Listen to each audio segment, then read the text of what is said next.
Assalamualaikum warahmatullahi wabarakatuh. Kami dari kelompok 11 yang beranggotakan 1. Lutfi Zulfatun Isfahani, 2. Muhammad Zufri Zainuddin, 3. Risma Agustina akan membahas tentang filsafat barat zaman modern abad 19. Abad ke-19 adalah abad yang ruwet dibanding dengan abad-abad yang sebelumnya. Hal ini disebabkan karena beberapa hal. 1. Daerah tempat filsafat berkembang menjadi lebih luas. 2. Ilmu pengetahuan berkembang cepat sekali. 3. Produksi yang dihasilkan mesin-mesin sangat mengubah masyarakat. 4. Baik di bidang filsafat maupun di bidang politik ada suatu revolusi yang mendalam terhadap sistem-sistem tradisional dalam pemikiran, dalam politik, dan dalam ekonomi. 5. Suatu faktor baru yang tampak pada zaman ini ialah dominasi Jerman secara intelektual yang dimulai dengan Kant. 6. Masih ada hal yang lain lagi. Jikalau abad ke-17 dikuasai oleh pemikiran Galilei dan Newton, maka abad ke-19 dipengaruhi besar sekali oleh Darwin. 1. Idealisme di Jerman. A. Fichte. Ia dilahirkan di Ramenau, Jerman. Ia belajar teologi dan filsafat. Filsafatnya disebut Wissenschaftslehre atau ajaran ilmu pengetahuan. Ia bermaksud menjadikan asas-asas kritis Kant menjadi suatu sistem. Filsafat yang sistematis itulah ajaran yang sebenarnya tentang ilmu pengetahuan. Oleh karenanya, filsafat harus menjadi dasar segala ilmu pengetahuan yang lain. Filsafat sebagai ajaran tentang ilmu pengetahuan dibedakan antara A. Ajaran tentang ilmu pengetahuan yang teoritis, dan B. Ajaran tentang ilmu pengetahuan yang praktis. Pangkal pikiran Fichte dalam ajarannya tentang ilmu pengetahuan yang praktis sama dengan pangkal pikirannya yang terdapat di dalam ajarannya tentang ilmu pengetahuan yang teoritis, yaitu tuntutan pikiran. B. Scaling. Dalam pemikiran Scaling jelas tampak adanya 3, bahkan ada yang mengatakan 5 tahap. Ketiga tahap itu ialah A. Tahap filsafat alam, B. Tahap filsafat identitas, C. Tahap filsafat wahyu atau filsafat positif. Di dalam filsafat alamnya, Scaling berpangkal dari gagasan bahwa kalau kita mulai berefleksi atau memberikan pengetahuan kita senantiasa membedakan antara objek atau sasaran yang di luar kita dan penggambaran objek-objek itu secara objektif di dalam diri kita. C. Hegel. Menurut Hegel ada juga 3 tindakan di dalam filsafat idealisme. Fichte berpangkal dari subjek. Oleh karenanya, filsafatnya oleh Hegel disebut filsafat idealisme objektif. Filsafat idealisme yang dikemukakan Scaling mengajarkan bahwa alam berada di dalam ego dan ego berada di dalam alam. Oleh karena itu, filsafatnya oleh Hegel disebut filsafat idealisme objektif. Hegel sendiri memandang filsafatnya sebagai sintese antara kedua filsafat tersebut. Oleh karenanya disebut filsafat idealisme mutlak. Pengaruhnya Hegel yang paling penting bukan terdapat di dalam ilmu sejarah, bahkan bukan di dalam ilmu pengetahuan pada umumnya, melainkan di dalam pemikiran sosial atau politis dan di dalam sejarah itu sendiri. D. Arthur Schopenhauer. Ia belajar di Göttingen dan Berlin. Ia mempelajari filsafat, filologi, kimia, fisika, botani, anatomi, fisiologi, geografi, dan astronomi. Pangkal pikirannya adalah filsafat Kant yang mengajarkan bahwa yang kita ketahui dari segala sesuatu hanyalah penampakan saja. Jasa Schopenhauer ialah bahwa ia membuka mata terhadap bagian dalam yang gelap dari manusia yang ada di bawah permukaan kesadaran. Di dunia filsafat barat, Schopenhauer telah untuk pertama kali membuka jalan bagi suatu filsafat dan suatu psikologi dari hal yang tak sadar. 2. Positivisme. Pada abad ke-19 timbullah filsafat yang disebut positivisme yang diturunkan dari kata positif. Filsafat ini berpangkal dari apa yang telah diketahui yang faktual yang positif.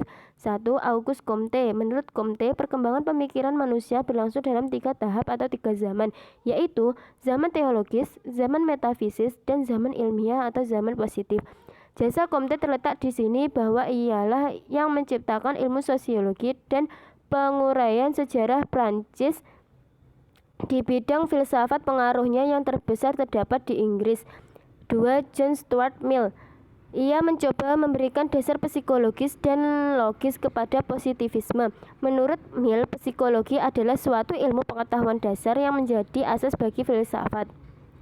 Tugas psikologi adalah menyelidiki apa yang disajikan suatu oleh kesadaran atau artinya penginderaan kita dan hubungan-hubungannya.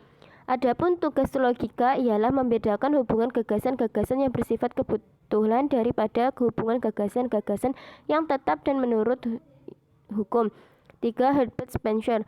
Ia dilahirkan di Derby dan menjadi filsuf yang paling berpengaruh dalam abad ke-19. Karya hidupnya diselesaikan dalam 10 jilid, yaitu A System of Synthetic Philosophy atau suatu sistem filsafat sintesis pada tahun 1862 sampai 1896. Menurut dia, keterangan tentang dunia baik yang bersifat religius maupun yang bersifat metafisis, kedua-duanya menimbulkan hal-hal yang secara batiniah saling bertentangan. Tugas filsafat ialah menyatukan secara sempurna gejala-gejala itu. Untuknya diperlukan adanya suatu asas pusat yang dinamis. 3. Kemunduran filsafat Hegel dan timbulnya materialisme di Jerman. 1. Ludwig Feuerbach. Pada pertengahan kedua abad ke-19 ini timbul juga aliran materialisme di dalam filsafat Jerman. Yang memberi dorongan pertama ialah Ludwig Feuerbach pada tahun 1804 sampai 1872. Salah seorang dari sayap kiri pengikut Hegel. Menurut Feuerbach, hanya alamlah yang berada. Oleh karena itu manusia adalah makhluk alamiah. Segala usahanya didorong oleh nafsu alamiahnya, yaitu dorongan untuk hidup. Salah satu hasil karyanya ialah Das Wesen des Christentums atau Hakikat Agama Kristen pada tahun 1841. 2. Karl Marx. Karya pokok Marx adalah Das Kapital atau Kapital yang bagian pertamanya ditulis pada tahun 1867. Pangkal pemikiran Marx adalah ajaran Hegel. Secara konsekuen, Marx menerapkan dalilnya di bidang sejarah ini terhadap masyarakat yang kapitalistis. Ada dua kekuatan yang mendorong para kaum kapitalis, yaitu A. Keinginan untuk makin menambah milik mereka, dan B. Adanya persaingan di antara perusahaan-perusahaan. 3. Soren Kierkegaard. Bereksistensi berarti berani mengambil keputusan yang menentukan hidup. Tiap eksistensi memiliki cirinya yang khas. Kierkegaard membedakan adanya 3 bentuk eksistensi, yaitu bentuk estetis, bentuk etis, dan bentuk religius. Ciri khas Kierkegaard ialah bahwa ia yakin akan keterbatasan akal. Demikianlah Kierkegaard menampakkan suatu reaksi yang berlainan terhadap Hegel dibanding dengan Karl Marx. Adapun kesamaannya dengan Marx terletak di sini bahwa ia memandang perbuatan sebagai hal yang penting di dalam kehidupan manusia. 4. Friedrich Nietzsche. Nietzsche dilahirkan di Reuken di Prusia dari keluarga pendeta. Pada usia 5 tahun ia kehilangan bapaknya.